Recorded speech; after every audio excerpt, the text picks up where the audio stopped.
Okay,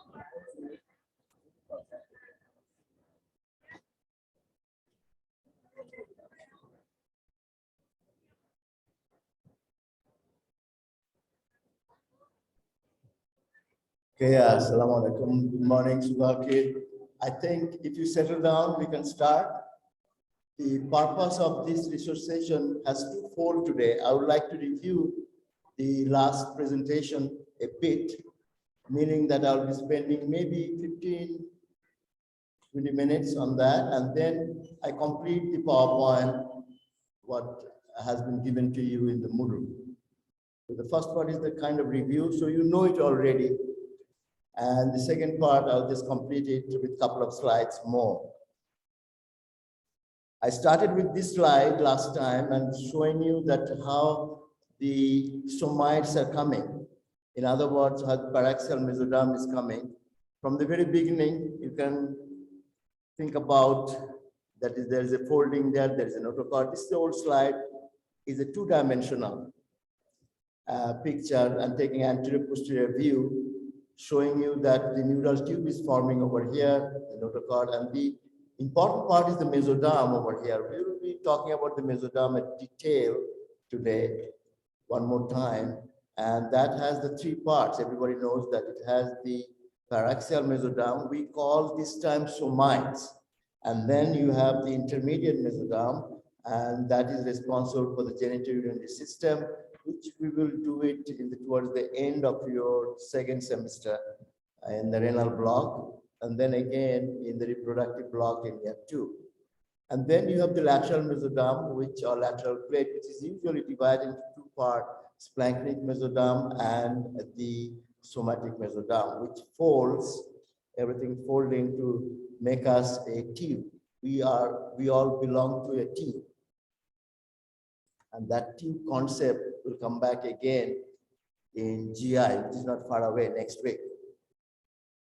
I do remember that you have an exam coming up on Wednesday and Thursday. Wednesday is for your OSPI, and then Thursday is for your SAQ and the MCQ, the famous MCQ that you love every day.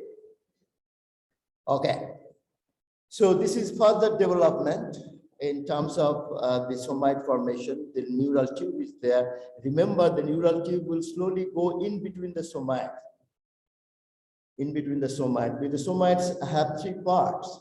We'll see in a minute that it has three parts: the dermatome, myotome, and the sclerotome. The sclerotome part is forming the vertebral column. And therefore, two vertebrae join together and the neural tube goes inside, the spinal cord goes inside. We'll see that. And then again, as I said, the lateral mesoderm has two parts, somatic and the splanchnic one.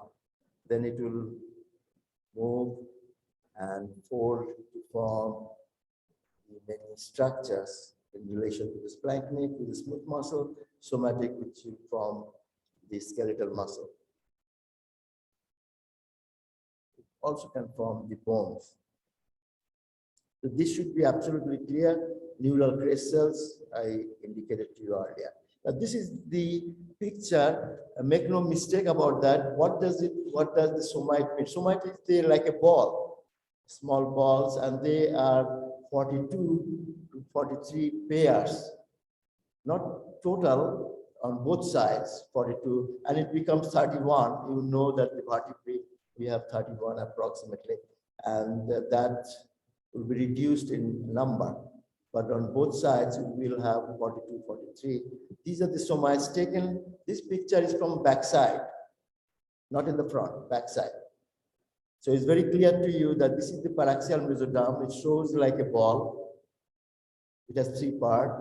And then after that is the intermediate mesoderm, and then lateral mesoderm, which is folding. You cannot see it because this picture is from the backside. And you can see the spinal cord is in between. It's not a rocket science, but I really want all of you to understand the concept.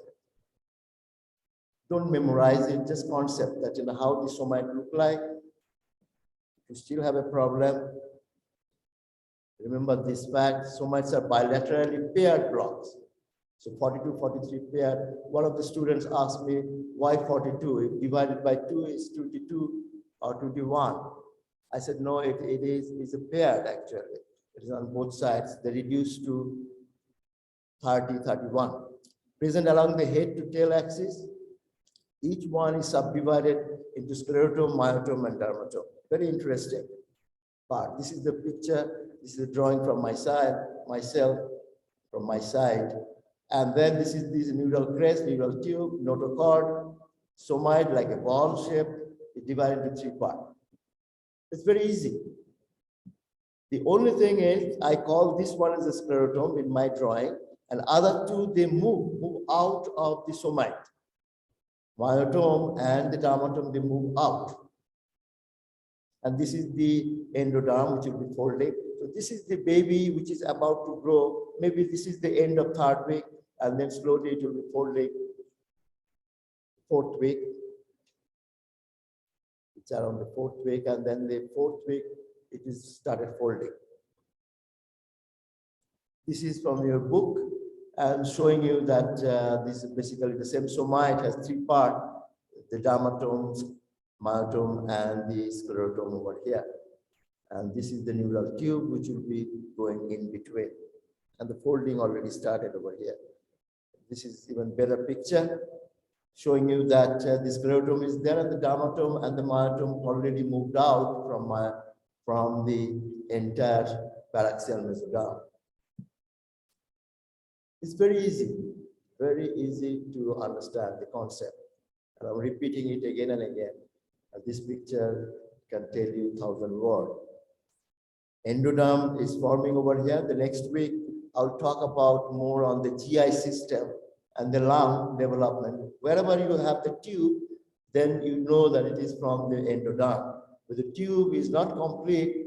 It is like this, or with the folding, the tube is completed. It was initially endoderm like this, then with the folding, it is becoming a tube. So that's why it is called gastrointestinal tract, is a tube. Lung has a tube, bronchus has a tube. So it all comes from the endoderm. We'll talk about later.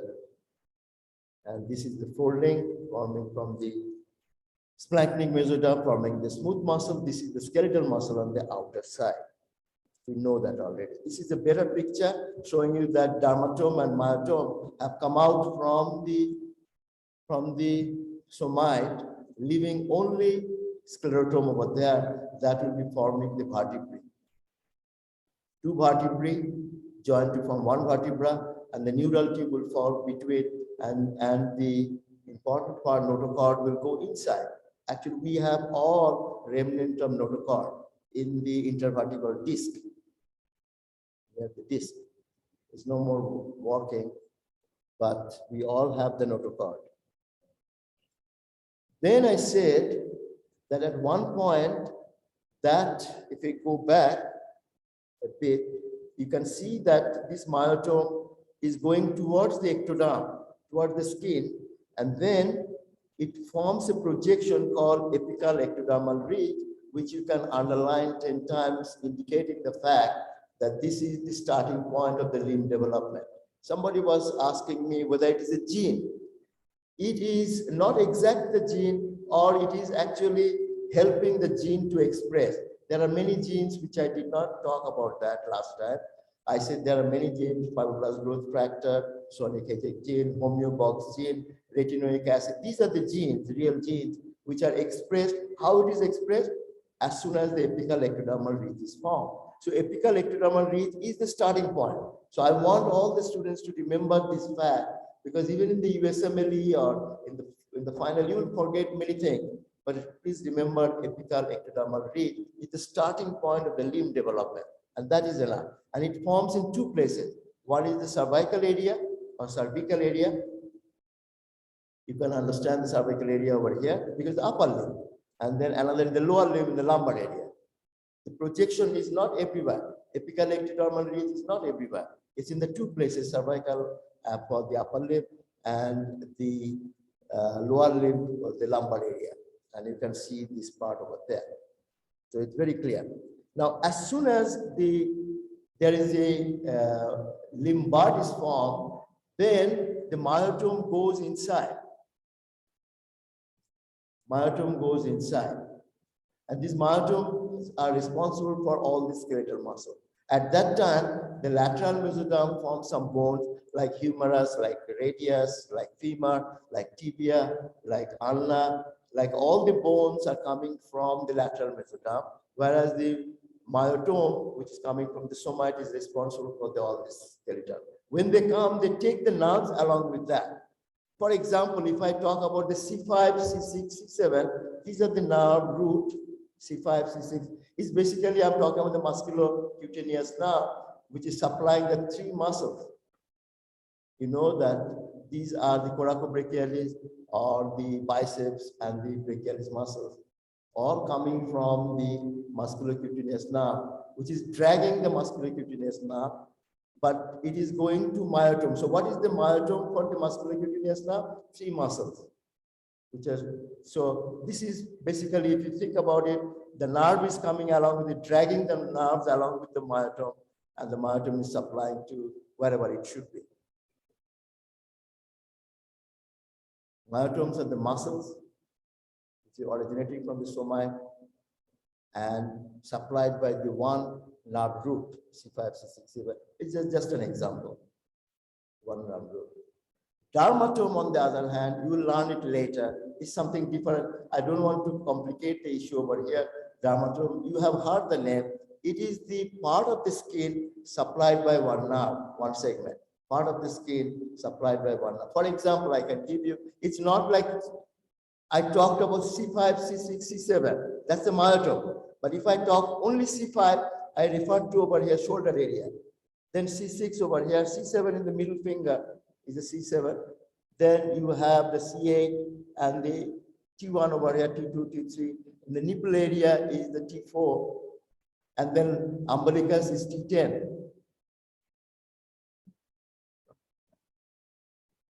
So dermatome is a part of the skin supplied by one nerve. That is called, derma means skin, tome means section. It's a section of the skin supplied by one nerve. So if I say C5 is this, why it is important? It is important, somebody, you may get a patient to your clinic and say, the doctor, I don't get any sensation over here. If you touch over here, I don't get a sensation. Or I touch myself, I don't get a sensation. You know that patient has a C5 problem. So you know what is a C5? That means you are talking about the spinal cord. So you take a CT on MRI, C5 area, and you see there is a problem. So dermatomes are very important. Myotome is also important because it's supplying to the muscles.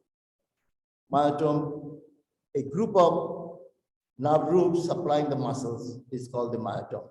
But anyway, what I was trying to emphasize in this diagram drawn by myself is the fact that the limb bud is forming. Limb bud is forming through the apical ectodermal ridge, where the myotomes are incorporated along with the nerve fibers, and then the bones are automatically coming inside the limb bud, and they are coming from the lateral mesoderm. Make no mistake about that. If I say femur, lateral mesoderm. If I say tibia, lateral mesoderm. If I say flexure digitorum superficialis, it is coming from the myotome or somae.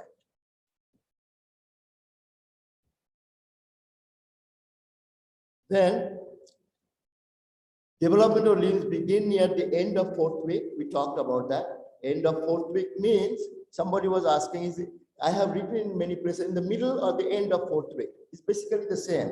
If you think about the 4th week, it starts from the 21 days to 28 days. 4th week.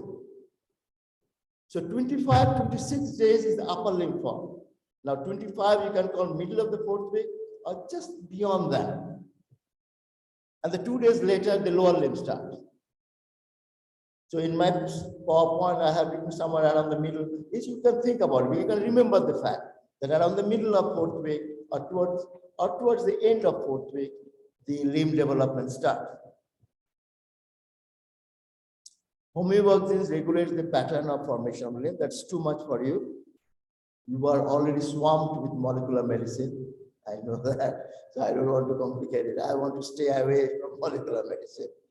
This is molecular medicine, but I want to stay away. Not too much for me, for you. But I want to emphasize this part, apical ectodermal ridge, which is initiated by retinoic acid fibroblast growth factor. It should not harm H, it should be FGF, fibroblast growth factor, WNT gene, and Sonic-Hedgehog gene. These are the genes. If you remember, it is good. If you forget, it's better. It's nice to know. We give some posters, nice to know, for some good students. They do a wonder. Anything you ask, you will be surprised. In molecular medicine, you have many A students. So you may complain that, it is a tough exam, but there are students who got, 95, 96, 98%. I don't know how they get it.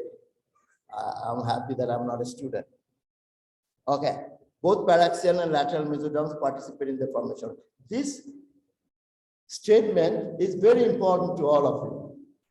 The last one, the paraxial and lateral mesoderm. The lateral mesoderms forming the bone, paraxial mesoderm in terms of the somatic or the myotome is responsible for the muscles. Both of them contribute towards the formation of the limb. Formation of upper limb happens first, cervical area. Remember brachial plexus. Formation of lower limb happens after 2 days. Lumbar area, remember lumbosacral plexus, which you learn it. I think you learn it a little bit now, and again you learn in the GI. The whole lumbosacral plexus will be given to you, and basically that is for the lower limb. Connective tissues and the bones are formed from the lateral and the somatic mesoderm, part of that. Dermatome and myotome move from paraxial mesoderm. Myotome, paraxial mesoderm is responsible for all somatic skeletal muscles. It's a summary of what you are supposed to know. I have expressed that last time. I'm just reviewing it again to emphasize the fact that this is the must-know information before you are coming for the exam on Wednesday and Thursday, not far away. So this is the same picture. And this is again my diagram to show you that how the upper limb is forming. Upper limb meaning the bud, limb bud is forming, taking the muscles and the nerves along with that, and the bones are forming from the lateral mesoderm. Development of the limbs. It's a detailing over there. I do not read the slide. This is my problem. But you should read it. I have written all this thing for you. Development of limbs. Limb development occurs at different times. So here I wrote mid-4th, meaning that 25th, 26th day. Okay, 2 days later is the lower limb. And again, C5 to C8 upper limb is the brachial plexus. You know that. And the lumbosacral is for the lower limb. Then I said that it starts with the 3 stages. One is called the paddle stage, like this. Then you have the plate, like this. And then the digits are formed through the apoptosis. And I'm going to show you the picture over here in a minute. Like this. Bud, paddle, plate, and then apoptosis. And then rotation. Of course, the rotation will take place. Very interesting. Molecular development, I bypass that. Remember the factor, fibroblast growth factor, Sonic-Hedgehog gene, SHH. They're all responsible. If you open the book, you'll see all these genes are there. But apical ectodermal ridge stands out.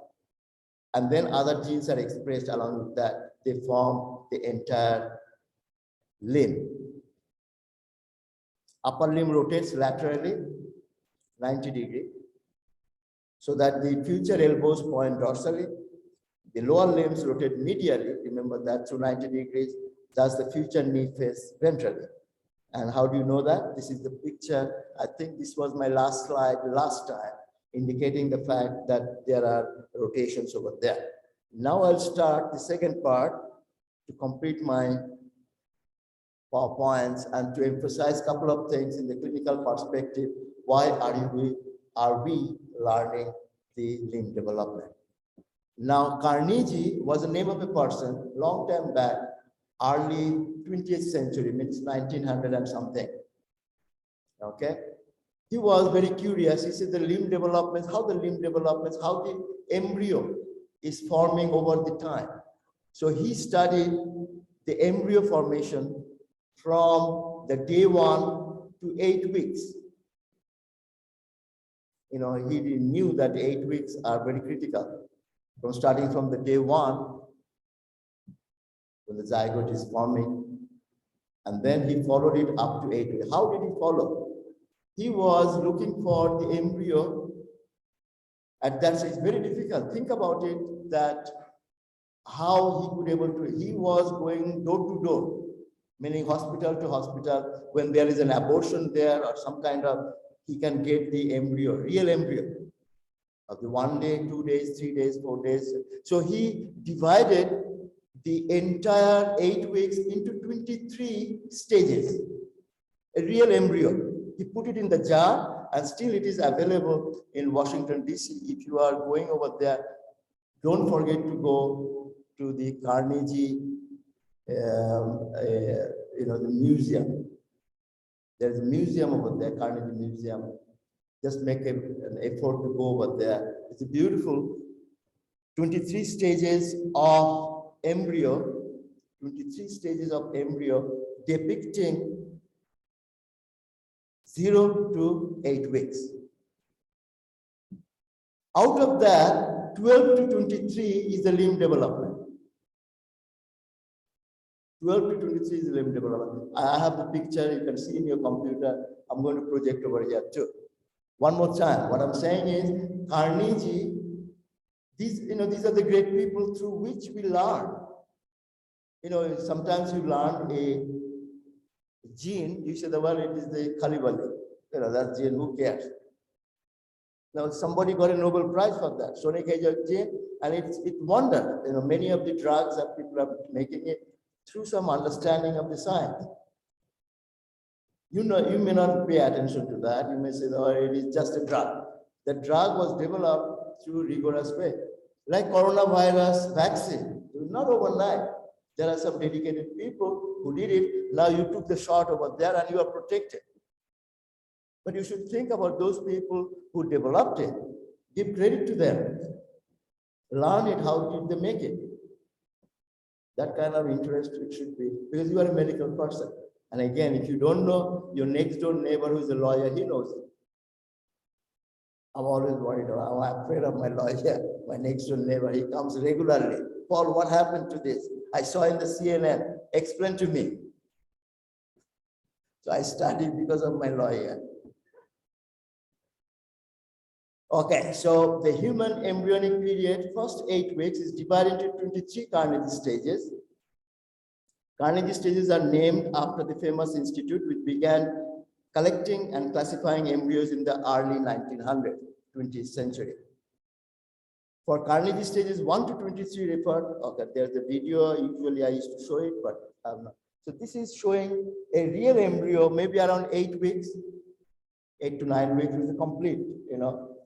You can see there was it is not anymore limbard, it is already gone to the paddle stage, plate stage, and the fingers are very apparent. But what you have to see, this picture in your computer may be much better projected out. You can see from the very beginning, from the 12 to 23, how the limb development is forming. It's a bud, then is the paddle, plate, and the fingers are already there, and the rotation will start. It's beautiful. Somebody has taken that step to collect all the embryos. It's not easy. You and I cannot do it. Or maybe you can do it, I cannot. I cannot go door to door. What is the embryo, which stage it is, and whether I put it in a jar. You should do it. You are young. You are energetic. You are intelligent. I cannot. I'm not. Okay. Now, last part, last of the last, which is the best part for your exam. We are all doing this exercise to understand some clinical important of the limb development. I also told earlier, but I reiterate that in early 60s, 1960s, you are not born over there at that time. I was born, but you are not. You are fortunate. Because what happened was the pregnant ladies always they vomit because the hormonal disbalance. If you see your relatives, sister or somebody that immediately after the pregnancy, many people they vomit because of the disbalance of some hormonal changes.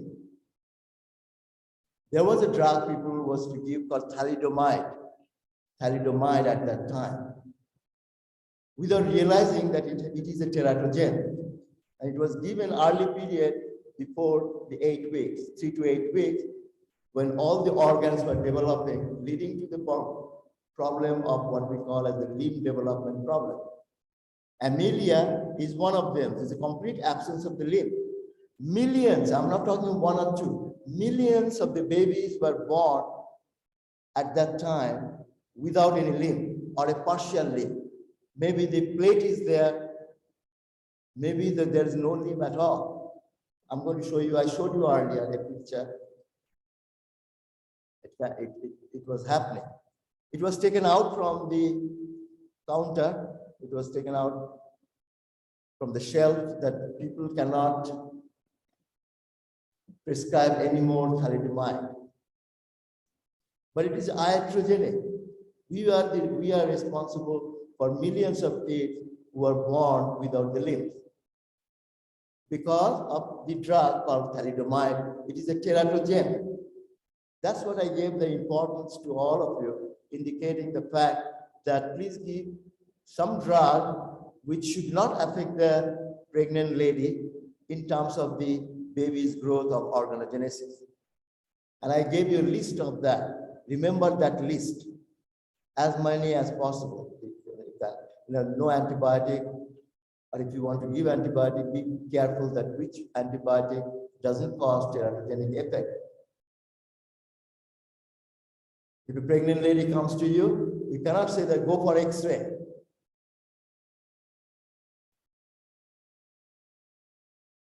If a 79 years old lady comes to you, then you can. You see, you cannot be pregnant. But you should judge that, who should be going for X-ray, who should not go for X-ray during that time. Or if you have to take an X-ray, take utmost care. There are some shielding. Put some lead shielding over there in front of the tummy so that the baby is not exposed to the X-ray. So you have to think about that. Otherwise, you create a problem.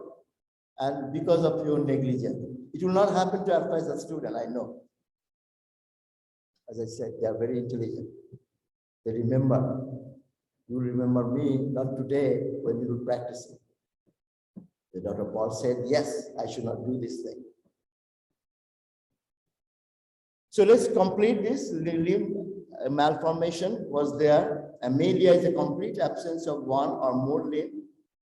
Meromelia is a partial absence of the limb. Meromelia. Unfortunately, I like the name Amelia. Amelia, but it's a deadly. Amelia. Meromelia is a partial. Phocomelia is a defect where the upper portion of the limb is absent or poorly developed so that the hand or foot attaches directly to the body. So you can see my entire limb over here. But if you think about this one is over here, like at this one, this is the phocomelia. We talk about that. So in other words, you may not have to remember all different things. There is an abnormality. Amelia, A means absence.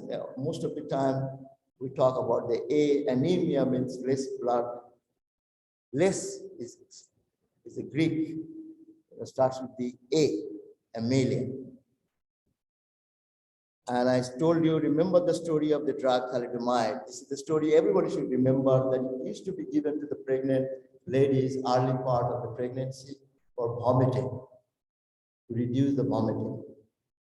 Now there are many drugs available and we don't give that. This is the story, Amelia. It's not a very pleasant story. It is created by the doctors.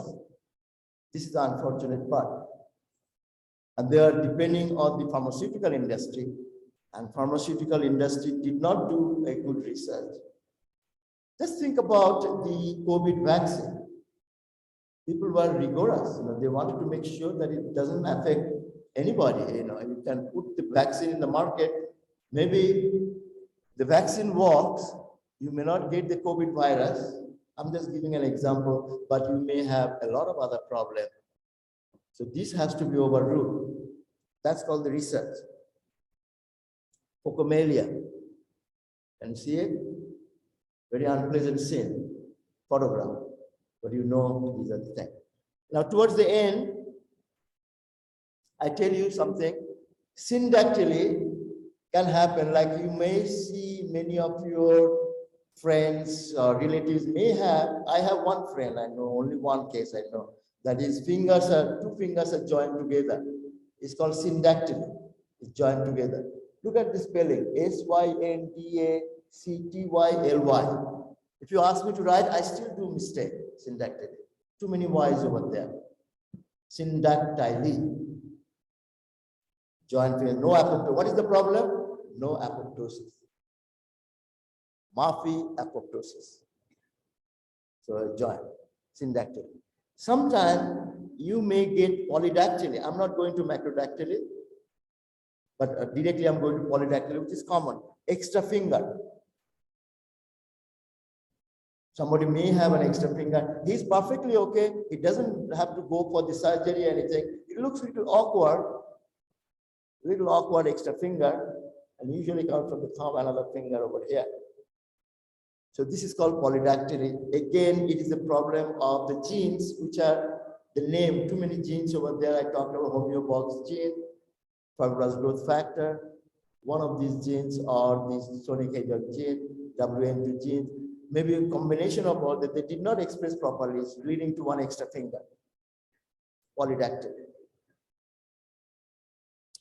Clinical embryology, I continue that. I think Dr. Atif must have explained to you. Did he talk about this one, clubfoot? Not yet. He will explain to you more on that how does it. I don't have the picture. I should have the picture. Unfortunately, I did not bring the picture. You see in your book, clubfoot means more of a inversion. If you think about the feet, the baby is inside the womb, inside the uterus, but they cannot move too much because of the lack of amniotic fluid. We call oligohydramnios. You have heard the name oligohydramnios. If the amniotic fluid is less, we call oligohydramnios. If it is too much, we call polyhydramnios.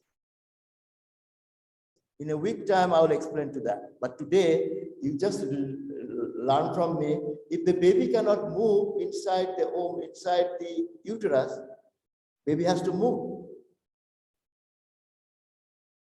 You ask your seniors back home, you ask your mom that the baby moves. Baby moves. Baby moves because there are plenty of amniotic fluid. Baby is swimming over there. And it is absolutely needed. But if the baby cannot move, then the limbs should be in one position. Usually it's inverted, we call clubfoot. So one of the reasons I put it over here, must have written over here, I don't know whether I have written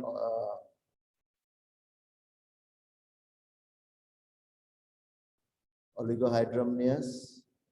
If it is not, please write it down that the clubfoot is one of the reasons for that is it's written over here, oligohydramnia. But it is also multifactorial cause. People don't know exact cause, but one of the causes is oligohydramnios. Are you with me? Is it difficult to understand? If the amniotic fluid is less, baby cannot move, stuck in one position, leading to an inverted leg or the feet, we call clubfoot or Talipes equinivarus. Talipes equinivarus. This is another one, achondroplasia. It's a hormonal problem. will not talk about that over here. But this one is important: congenital dwarfism and congenital dislocation of the hip. Go to the last one because it's very common. Congenital dislocation of the hip. A baby is born where the hip joint is not articulated properly, meaning the head of the femur has come out from the acetibular fossa. From the acetibular, it just comes out. It's very easy to fix it. You know, you have a bandage, you put it on the little baby, and then it goes back. The head of the femur goes back to the acetibular fossa. But it's congenital dislocation of the hip. So there are many congenital problems. That's the reason we talk about the limb development. Important one is the amelia, know the teratogens, then syndactyly, polydactyly, Talipes equinivarus, pecomalia, and congenital dislocation of the hip joint.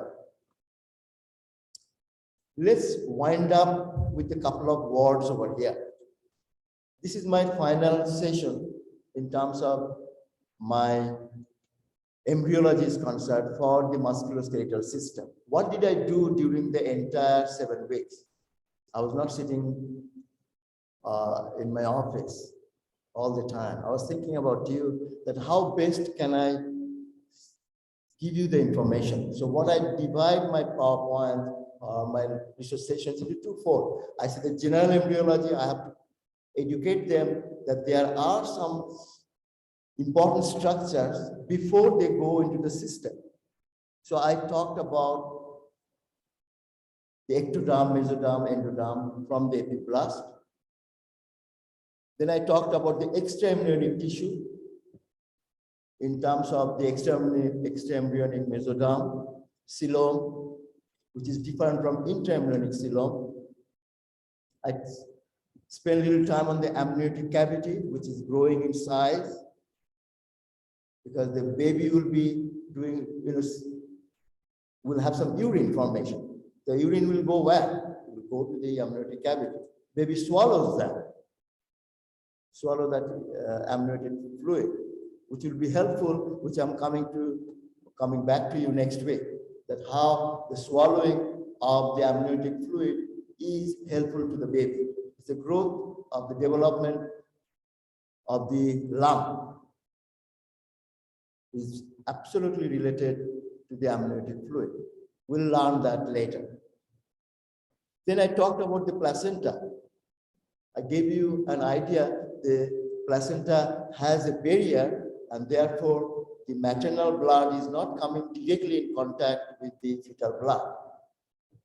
This is the information you should know. I repeat 10 times, the maternal blood is not going to the fetal blood. What is going is the nutrition or the oxygen. These are the two important parts for the baby to survive. The earlier part, baby survives because of the yolk sac. Yolk sac was very big, then slowly is reduced because the placenta is working at that time. Yolk sac reduced in shape, amniotic fluid is increasing in shape.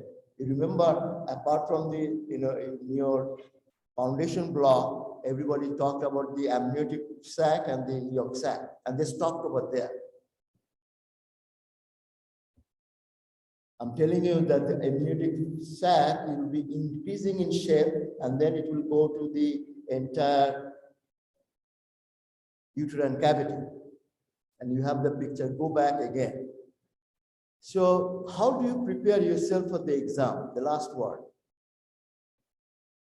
You should not come to the exam with just by memorizing a couple of names that you have heard the name amniotic cavity or your sac cavity, or the intraembryonic coelom, extraembryonic coelom, extraembryonic membrane, mesoderm. You should have some idea. How do we look like? In the beginning and now. How do we look like at the beginning with the 1 layer, 2 layers, 3 layers? Folding means we look like now. It's like a cylinder. We are like a cylinder. I'm standing like a cylinder in front of you because I folded myself. If I do like this, early period of embryo. With this, thank you very much. Wish you all the best. Ibrahim, where are you?